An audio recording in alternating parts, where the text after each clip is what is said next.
All right, get ready, because today we're taking a deep dive into what it takes to move to Sweden. We're not talking about tourist tips here. We're going way beyond that. Yeah, we're going in depth. You shared a guide from Sweden.se, moving to Sweden in 10 steps. Think of it like our roadmap for actually living in Sweden, not just visiting. It's a fantastic resource. And what's really cool is that it actually reveals so much about Swedish society, even though it seems like at first glance it's just a boring bureaucratic document. Okay, that's intriguing. So step one, the first thing it says, is getting a residence permit. I'm guessing most of our listeners probably already have this figured out if they're serious about moving to Sweden. But what's the bigger picture here, from your perspective? I think it really highlights the importance of official processes in Sweden. Like, everything has to be documented, very organized. There's a clear path to follow, even just to become a resident. And the Swedish migration agency, they call it Migrationsverket. Migrationsverket? Yeah, Migrationsverket. That's like the gatekeeper. They make sure you're entering the country legally. Makes sense, makes sense. So once you're through that gate, you're in. Step two is where things get kind of interesting. It says you have to register with the Swedish tax agency. Uh-huh. What surprised you about this step when you first moved to Sweden? It's not just about paying taxes. It's really about officially existing in Sweden. This process, they call it folkbokföring. It's basically like plugging yourself into the system. Okay. And this is how you get your person number. Ah, the person number. Which is this all-important personal identification number. And they use it for absolutely everything. Yeah. It's kind of like a social security number, but like on steroids, right? Exactly. They connect it to your taxes, your health care, your address, your marital status, everything. Wow. That's a pretty big deal. I mean, I knew it was important, but I don't know, hearing it like that. It's kind of mind-blowing. Yeah, it's like, wow, it's really deeply ingrained in Swedish society. Yep. Okay, so we're registered, we have our person number. What's next on our Swedish to-do list? Step 3 is finding a place to live. And that, as you can imagine, especially in the bigger cities, can be quite a challenge. Right. I've heard all these stories about waiting lists for apartments, especially in Stockholm, being like years long. Is it really that bad? It can be, especially if you're looking for a first-hand rental. First-hand rental? Yeah, they call it first-to-hand. First-to-hand. The first-to-hand, which means you rent directly from the building owner. Those can have really long queues, sometimes years long. Oh, wow. So what are the alternatives if you don't want to wait like 5 years for an apartment? Well, there are second-hand rentals. Second-hand. They call them Andra-hand. Edra-hand. Yeah, it's basically like you're subletting from someone who already has a contract. They have websites to help you find them. Ah. But most of those websites are in Swedish. Makes sense, but it does add a whole other layer of difficulty if you're new to the country and don't speak Swedish. Any tips for navigating that? If you're a student, check with your university because they often have housing options. Especially for international students, sometimes they even have guaranteed spots. Oh, nice. And don't be afraid to ask around, like network a little bit, because you can be surprised by what you can find just through word of mouth. That's great advice. Yeah. So we've tackled the bureaucracy of residency, registration, and we've found a place to live, hopefully. What's next? Step 4 is to get your Swedish ID card. Okay. And this is where the person number really comes into play. So it's not enough just to have the number, you need a physical card. Yeah, it's like your official proof of identity. And you need it for everything. Opening a bank account, picking up a package at the post office, going to the doctor, everything. It sounds like they really prioritize official identification in Sweden. Is there a reason for that? I think it goes back to that idea of a well-organized society. Right. Everything's accounted for. It's all about transparency and accountability. Interesting. It's a different mindset than what I'm used to, but it makes sense in the context of everything else. Yeah. So we have our ID card. What's step number 5? Opening a bank account. And this is where things get interesting with technology. Ooh, technology, my favorite. Tell me more. Well, you need to get a bank ID, which is basically like your digital ID. Is that different from having a bank account? Yeah, it's separate. It's an app that you use to verify your identity online. So let's say you're shopping online. Instead of typing in all your credit card details, you just open the app, confirm your identity, usually with your fingerprint, and you're done. Oh, wow. Okay, that's pretty cool.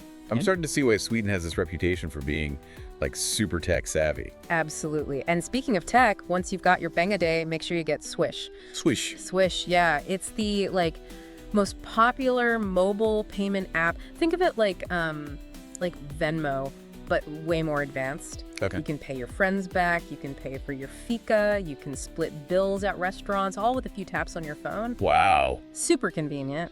Yeah, I'm all about convenience. Yeah. All right, we got our finances sorted. Now what? On the path to becoming Swedish citizens, what's next? Step 6 is all about work. Okay. So if you have a work permit, you can start looking for a job or maybe even consider starting your own business. I'm curious, what's the job market like in Sweden? Like, is it easy to find work? It depends on what you do, of course, but, there are opportunities out there. Yeah. And they have this thing called the Swedish Public Employment Agency. I think they also call it arbetsförmedling. Arbetsförmedling. Yeah, they offer guidance, support. They can even connect you with potential employers, so that's a good resource. Cool. Okay, and what about people like me who are more entrepreneurial, who want to start a business? There is a strong entrepreneurial spirit in Sweden, and the government provides resources to help get you started. Oh, okay, nice. One thing that's important, though, is to get an FSCAT. FSCAT. Yeah, it's like a tax status that allows you to operate as self-employed. You'll definitely need that if you're going to be working for yourself. Okay, makes sense. So let's say we have a business idea. We've got our FSCAT sorted. What's the next step? Well, you need to register your company. They have the Swedish Companies Registration Office. What's it called in Swedish? Bolagsverket. Bolagsverket. Yeah, it sounds intimidating, but it's actually a fairly straightforward process. Okay, and I'm guessing they have, like, resources and stuff to help you figure it out. Oh, yeah, absolutely. There's a great website. It's called verksamhet.se. It's basically like a one-stop shop for anything related to starting and running a business in Sweden. And they have information in English, too. That is a lifesaver. I'm getting the sense that Sweden really wants people to start businesses there, Yeah, they value innovation, entrepreneurship. It's great. Cool. So we've covered residency, registration, finding a place to live, getting a bank account, and even launching a business. What's next on this journey to becoming Swedish? Step 7 is for families with children. Yeah. You need to arrange daycare or school. Sweden's education system is very well regarded, and they even have preschool for kids starting at age 1. That's fantastic. What's the process like for, enrolling your kid in daycare or school? Your first stop should be your local city council. They'll help you find a place for your child and answer any questions you might have about the whole process. Okay, cool. Sounds pretty seamless for families to, get settled into the Swedish system. Anything else we should know about the education system? What might surprise some people is they really emphasize play-based learning, even in those really early years. It's really about letting them be kids and fostering creativity and curiosity and social skills, not like drilling academics into them from day one. I love that. That makes so much sense. Okay, our kids are settled in school. We're starting to feel at home in Sweden. What's next? Step 8 is to start learning Swedish. The language of ABA. Exactly. And those, amazing IKEA instruction manuals. But seriously, how important is it to learn Swedish if you're planning to live there long term? It's beneficial for sure. I mean, a lot of Swedes, especially in cities, they speak English pretty well. But learning Swedish is going to make your life so much easier and, more enriching. You can connect with people on a deeper level, understand the culture better, really feel like you belong. Makes sense. Are there resources available to help newcomers learn the language? Absolutely. Once you have that person number, you can enroll in these free Swedish for immigrants courses. They call it SFI. It's a fantastic resource. Free language courses. Amazing. That's the beauty of Sweden. Wow. I'm starting to see why everyone's always raving about the quality of life in Sweden. What else is there? Well, let's talk about the Swedish social welfare system. Step 9 is paying taxes in Sweden, and this is where it gets interesting. Yeah, Sweden is, famous for their comprehensive social safety net, right? What should we know about that? It covers healthcare, education, parental leave, all sorts of things, and it's funded largely through taxes. So it's kind of a collective effort to make sure that everyone has access to these essential services and support. Exactly. It's all about that idea of solidarity, social responsibility, which are very deeply ingrained in Swedish culture. Wow. It's a pretty amazing concept, really, when you think about it. Is there anything else we should know about paying taxes in Sweden? Well, for employees, taxes are taken out of your paycheck every month, so it's pretty straightforward. But if you're self-employed, you'll have to manage those payments yourself. And the Swedish tax agency has a website. They even have an English version of it with a lot of information. Okay, good to know. We've tackled taxes. We've talked about the social welfare system. What's the final step on this journey to becoming like a true Swede? Step 10 is to get a Swedish driving license. might be relevant if you're planning on exploring all those beautiful landscapes in Sweden. Oh yeah, cruising along the coast. So what do you need to know about getting a Swedish driving license? Well, first things first, you have to check if your current license is valid in Sweden. Right. You might be able to use it for a bit, but after a year of living there, generally you have to get a Swedish one. Okay, and how do you go about doing that? You'll need to contact the Swedish Transport Administration. They call it Trafikverket. Trafikverket. They'll walk you through the process, tell you what you need to do. And while you're at it, probably brush up on Swedish road rules and regulations, because driving in Sweden can be a bit different than what you're used to. Always good advice. Safety first. Well, we've covered a lot of ground in this deep dive. We've talked about everything from like the nitty-gritty of residency permits to the world of Swedish tech, even launching a business. We really unpacked what it takes to not just move to Sweden, but really thrive there. It's all about understanding the system, embracing the culture, and taking advantage of all the opportunities that are out there. You know what? I feel like this is just the beginning. Like, there's so much more to uncover about Swedish life, all those unique cultural things, those hidden gems that make Sweden so special. We've only just scratched the surface. And that's what we're going to be diving into in part 2 of our Swedish saga. Stay tuned. We'll be back.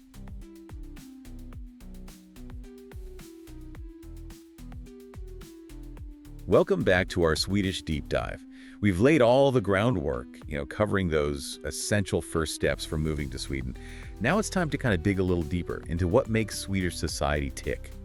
Really understand what it's like to live there. Yeah, it's really interesting how those seemingly mundane steps, like getting a person number or registering with a tax agency, actually tell you so much about the values of Swedish culture. You know what? You're right. I was thinking about the folkbokföring thing, the Yeah. population registration. Yeah. It's so different from what I'm used to. Yeah. But there's something about it that feels like very inclusive, you know? Absolutely. It's like everyone is welcomed into this system, officially recognized as a contributing member of society. It creates this feeling of belonging, of shared responsibility. Yeah, and it's really tied into that whole social welfare system thing that we talked about. Everyone's contributing to a common good, knowing they're going to be supported if they need it. Exactly. It's built on trust and solidarity, which are, core values in Swedish culture. It's definitely a different perspective, especially these days, when it feels like everywhere you look, individualism trumps everything. Yeah, for sure. But let's switch gears a bit. Let's go back to that whole housing situation. Okay. We know it can be really competitive, especially in those popular cities. What are some, tips for people looking to move there? Finding a place to live can definitely be one of the biggest challenges, but don't get discouraged by those waiting lists for first-hand rentals. There are other options. Right. We talked about secondhand rentals as a good alternative, but navigating those websites, especially when they're in Swedish, can feel really overwhelming. Any advice? Don't be afraid to ask for help. There are relocation services that can help you find a place. And a lot of universities have support systems for international students. Don't underestimate networking either. Just talking to people who have already gone through the process can give you some valuable insights. So true. It's all about tapping into those resources and not being afraid to reach out. Okay, so let's say we found a place, we're starting to feel settled. What was something that surprised you about daily life in Sweden when you first moved there? You know what? Honestly, the level of digitalization, everything's online. Banking, paying bills, signing contracts even. Right. We talked about BankID, and I gotta say, I'm really intrigued by that whole concept, having your digital identity just right there. It's super secure and so efficient. Once you get used to it, it's hard to imagine going back. And then there's Swish, which seems like the ultimate in mobile payment convenience. Have you fully embraced the whole cashless lifestyle? Oh, 100%. I rarely carry cash these days. Swish is so seamless, so integrated into everyday life. You can pay for anything with it, even at tiny little shops. Wow, that's amazing. It's definitely a far cry from what I'm used to. Okay. Okay, so we're all digital, paying for our fika with our phones. What else should we know about navigating daily life in Sweden? Well, public transportation is excellent, especially in the cities. Very reliable, efficient, and eco-friendly. Yeah, I'm a big fan of exploring a new city by public transport. Gives you a completely different perspective than driving. What about the whole work-life balance thing? Sweden's got a reputation for prioritizing a healthy lifestyle, working to live, not living to work. Is that really true? It really is. Swedes work hard, but they also really value their free time. They take their vacations seriously. They're not afraid to disconnect and recharge. I love that. There's definitely something we can all learn from that Swedish mindset. Okay. So we're working hard, enjoying our free time. What else is key to really integrating into Swedish society? Step 8, learning Swedish. I can't emphasize this enough. Even if you can get by with English, learning Swedish opens so many doors, lets you connect with the culture on a much deeper level. I'm starting to get that sense. It's about more than just, being able to order a coffee. It's about understanding those nuances, the humor, those cultural references, everything. Exactly. And there are lots of resources available to help you learn too, like those SFI courses. Don't be afraid to jump in and give it a try. All right, we're learning Swedish, embracing the work-life balance. What else should we know about becoming a part of the Swedish community? Swedes can be a bit reserved at first, but they're very friendly and welcoming once you get to know them. Okay. Don't be afraid to strike up conversations. Be open to making new friends. So it's about finding that balance, right? Yeah. Respecting their space, but also being open to connecting. Yeah. And don't be shy about joining clubs or volunteer organizations or even just participating in local events. It's a great way to meet people with similar interests and really feel like you're part of things. That's a great point. We've talked about the importance of family and community in Swedish culture. How does that play out in, everyday life? Family is very important to Swedes. They love spending time with their loved ones, and they often have very close-knit, extended families. It's a very supportive and nurturing environment. That's lovely. And does that extend to, the workplace as well? Oh, definitely. There's a strong emphasis on creating that family-friendly atmosphere at work. Flexible hours, parental leave, all that good stuff. It's all part of that work-life balance we were talking about. Right. Okay, we've talked about the social welfare system, but I'm curious to hear more about health care in Sweden. What's it like? Sweden has universal health care. Everyone has access to affordable, high-quality care. It's funded through taxes, like a lot of the other social programs we've discussed. It's part of that collective approach to well-being that's so central to Swedish society. Wow. Sounds like an amazing system. Yeah. Okay, so healthcare, family life, work-life balance. Yeah. Anything else we need to know about integrating into Swedish society? Something that might surprise people is that Swedes are very environmentally conscious. They're big on recycling, they prioritize sustainable transportation, and they have a deep respect for nature. I love that. I'm all for embracing a more eco-friendly lifestyle. It's really ingrained in Swedish culture. And it's also tied into the concept of allemansrätten, the right to access public and private land for recreation. Remember we talked about that? Oh, yeah. I'm still fascinated by that concept. It's like having the freedom to roam and explore is just a fundamental right. Exactly. It's something Swedes take very seriously. Everyone should have the chance to connect with nature, enjoy the outdoors. It's just part of life. It's beautiful. Okay, so we've explored these social and cultural nuances that make Sweden so unique. But let's be real for a second, There have to be some challenges too, like adapting to a new culture that's so different from your own. Of course. Moving to a new country is a process, and it takes time to adjust. There are definitely going to be moments of frustration, confusion, maybe even loneliness. Totally understandable. Mm-hmm. What advice would you give to someone feeling overwhelmed by all those challenges? Be patient with yourself. Learning a new language, navigating a new social system, building a new life, it takes time. Don't be afraid to ask for help. There are so many resources and support networks out there for newcomers. It's about embracing the journey, even with all the bumps along the way, right? Exactly.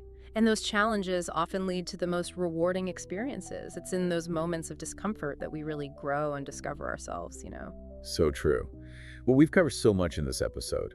From those practical first steps to navigating those subtle cultural things that make Sweden so special, we talked about the importance of community, that emphasis on work-life balance, respecting nature, even the challenges of adapting to a new culture. It's all part of what it means to live like a Swede. I think there's something incredibly inspiring about that. Finding a place where you belong, where your values are reflected in the community, where you can live a life that feels authentic. Absolutely. And that's what we'll be getting into in part 3 of our deep dive. We'll be talking about those uniquely Swedish experiences that make you fall in love with the country. Stay tuned, folks. We're not done yet. All right, welcome back to our Swedish adventure. We've covered all the practical stuff, the social fabric, even those subtle cultural things that make Sweden unique. But now it's time for the fun stuff, those, quintessential Swedish experiences, the things that will make you say, "Jag älskar Sverige." Ah, yes. I love Sweden. Right. for those of us who haven't mastered the language yet. There's a certain charm, a magic to Sweden that goes beyond all the efficient systems, the social programs. It's like a feeling, an atmosphere, a way of life that's hard to explain until you've experienced it. Okay, you're making me want to book a flight right now. Uh-huh. So tell me, what are some of those like must-have experiences that really capture that essence of Swedish life? Well, you can't talk about Sweden without mentioning fika. Oh, fika. I've heard so much about this. It's more than just a coffee break. It's like a ritual, a social glue that brings people together. Picture this. Cozy cafes filled with the aroma of freshly brewed coffee, and let's not forget those incredible cinnamon buns. You had me at cinnamon buns. But really, it's amazing how something as simple as like sharing coffee and pastries can be so deeply ingrained in a culture. What is it about fika that makes it so special? I think it's about slowing down, taking a break from the busyness of life, and just connecting with people. Savoring the moment, appreciating those simple things, creating a sense of community. It sounds like a much-needed antidote to our like always-on, fast-paced world. Exactly. Okay, so we've indulged in fika. We're feeling relaxed, connected. What's next on our Swedish adventure? How about a walk in the woods?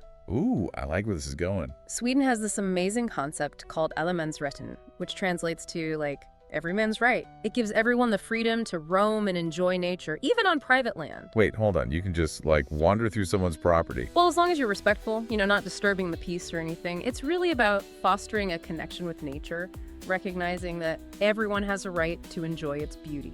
That's such a cool concept. I can just picture myself spending weekends hiking through those forests, picking wild berries, just breathing in that fresh Swedish air. Exactly. And that connection with nature is deeply woven into Swedish culture. It's there in everything, from their design aesthetic to their environmental policies. Yeah, I've noticed that Swedish design often incorporates natural elements like wood and stone. It's very minimalist, but it also feels really warm and inviting. Is that intentional?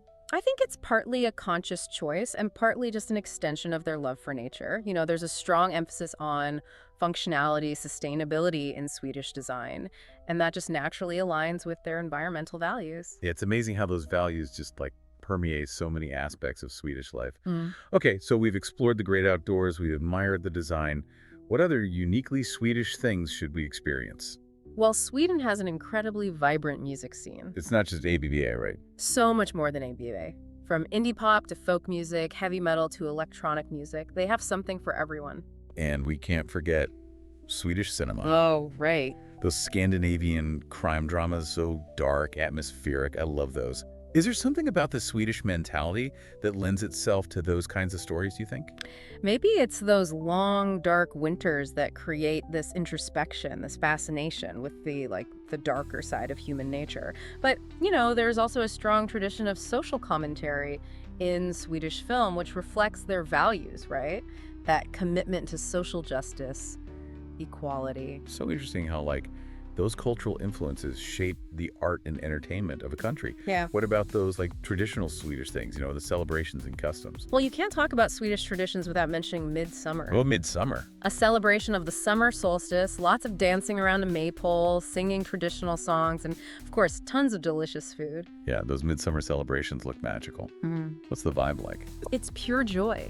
Families and friends come together to celebrate the warmth and light of summer. It's a powerful reminder of the importance of community and connection in Swedish culture. That sounds like the perfect way to experience a Swedish summer.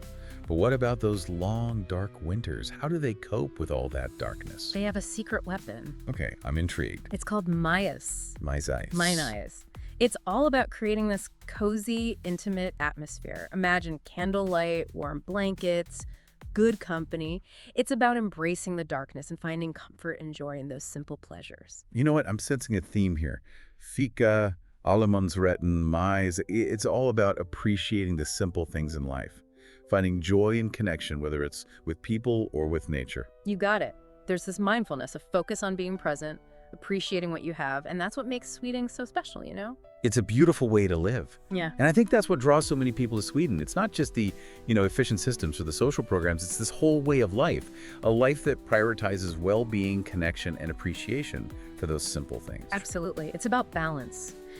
Balancing work and life, individual needs and the needs of the community, embracing the modern world while honoring traditions. Well, as we wrap up our Swedish deep dive, is there one piece of advice, one golden nugget of wisdom you would give to someone about to embark on their own Swedish adventure? Embrace the concept of lagom. Lagom, what's that? It's about finding that sweet spot, that perfect balance in every aspect of life.